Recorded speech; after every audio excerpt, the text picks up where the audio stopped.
কই, কোথায় যাচ্ছ তুমি? কেন, বাজার করতে যাচ্ছি।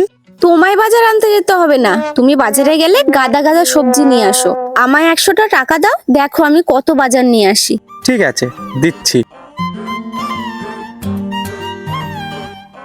সুমি, বলছি রাতে আর রান্না করতে হবে না, আমি 2টো বিরিয়ানি নিয়ে আসবো, দুজন মিলে খেয়ে নেবো। কোনো দরকার নেই, বাড়িতে আমি ডাল ভাত করব, এসে চুপচাপ খেয়ে নেবে। ঠিক আছে, তাই হবে। খালি টাকা খরচ করার বাহানা।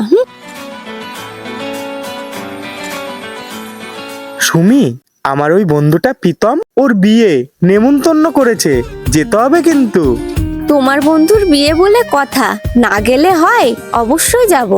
কিন্তু সেরকম তো কোনো ড্রেসই নেই আমার, আর তোমারও তো একটা ভালো শাড়ি নেই।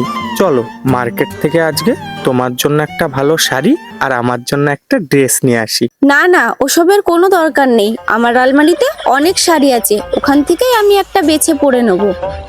আর তোমার ওই লাল কালারের শার্টটা আছে, তুমি ওটা পরেই যাবে, আমি ইস্ত্রি করে দেবো। খালি বাজে পয়সা খরচ করা। ভগবান ভগবান ফেলেছে কাঠ পাল্লায়